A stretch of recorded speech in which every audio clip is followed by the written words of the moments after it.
So what sorts of activities, what sorts of things increase dopamine? And how much do they increase dopamine? Well, let's take a look at some typical things that people do out there or ingest out there that are known to increase dopamine. So let's recall that you have a baseline level of dopamine and that everybody does. And even within a family, you might have family members who are very excitable, happy, and motivated, and others who are less excitable, happy, and motivated. But your level of dopamine has everything to do with those genetics, but also with what you've experienced in the previous days and the previous months and so on. When you do or ingest certain things, your levels of dopamine will rise above baseline transiently.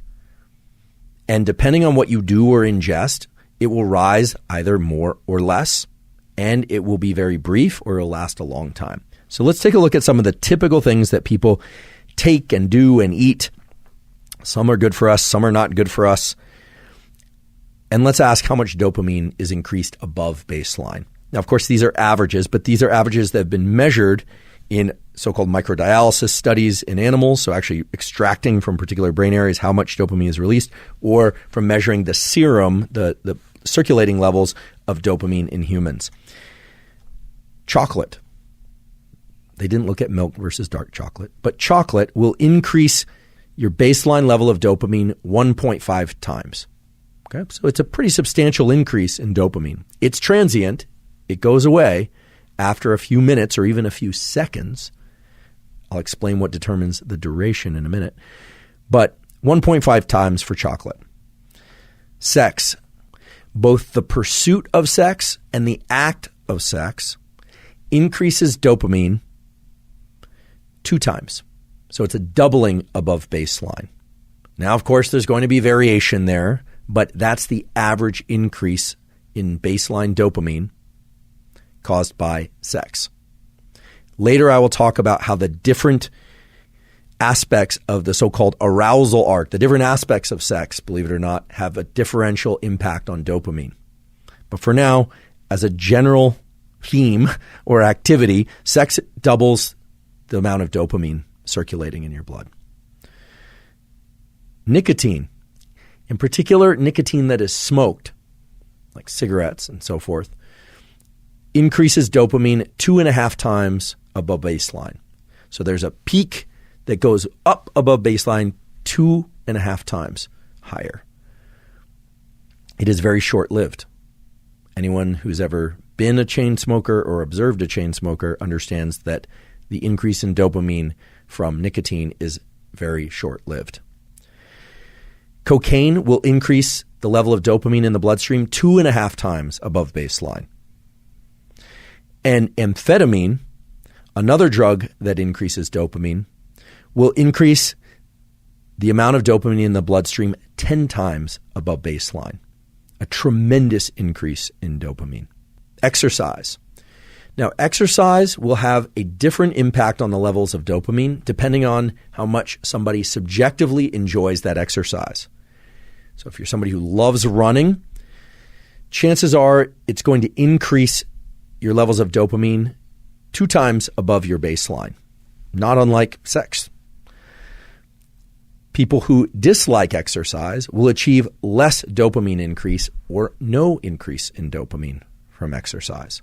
And if you like other forms of exercise like yoga or weightlifting or swimming or what have you, again, it's going to vary by your subjective experience of whether or not you enjoy that activity.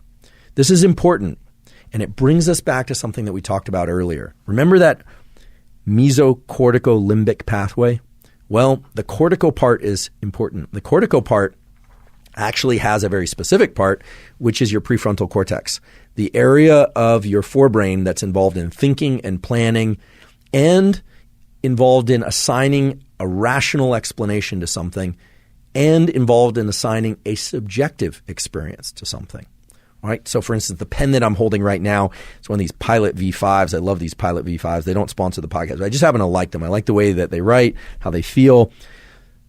If I spent enough time thinking about it or talking about it, I could probably get a dopamine increase just talking about this Pilot V5. And that's not because I have the propensity to release dopamine easily. It's that as we start to engage with something more and more, and what we say about it and what we encourage ourselves to think about it has a profound impact on its rewarding or non-rewarding properties.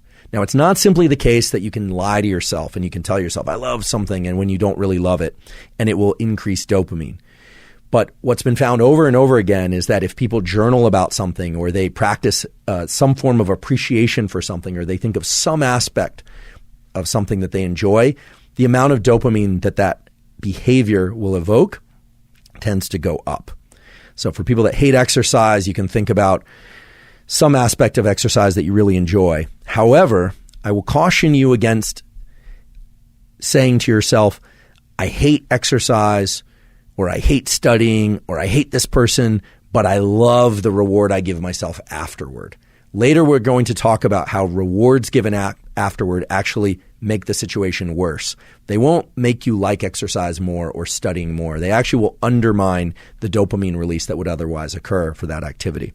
So certain things, chemicals, have a universal effect. They make everybody's dopamine go up.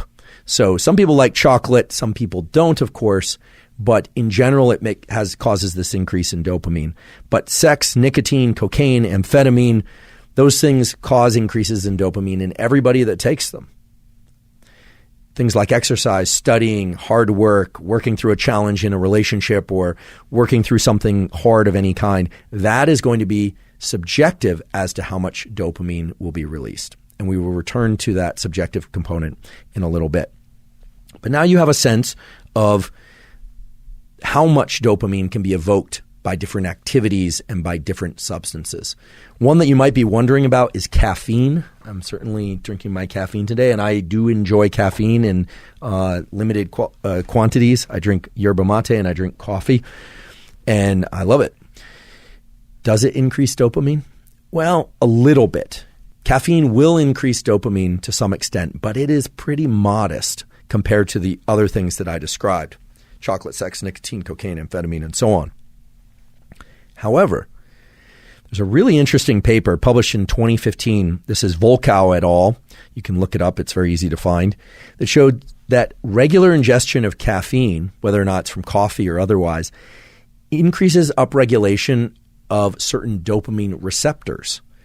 So caffeine actually makes you able to experience more of dopamine's effects. Because as I mentioned before, dopamine is vomited out into the synapse, or it's released volumetrically, but then it has to bind someplace and trigger those G protein coupled receptors.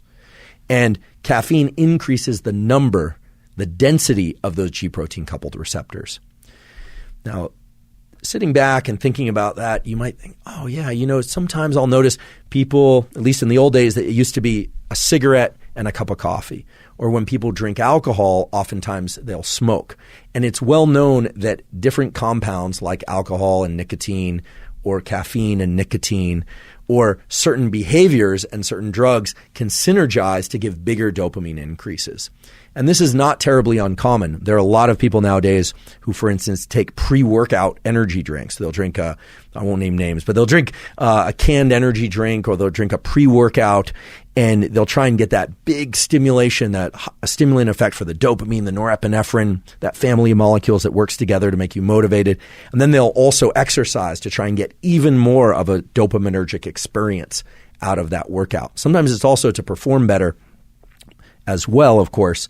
But as we'll talk about in a few minutes, that aspect, or that approach rather, of trying to just get your dopamine as high as you possibly can in order to get the most out of an experience, turns out to not be the best approach. And what you'll find as we talk about dopamine schedules is that layering together multiple things, substances and activities that lead to big increases in dopamine actually can create pretty severe issues with motivation and energy right after those experiences, and even a couple days later. So I'm not saying that people shouldn't take the occasional pre-workout if that's your thing, or drink a cup of coffee or two before working out now and again. Some people really enjoy that. I certainly do that every once in a while. But if you do it too often, what you'll find is that your capacity to release dopamine and your level of motivation and drive and energy overall will take a serious hit. Now, I've been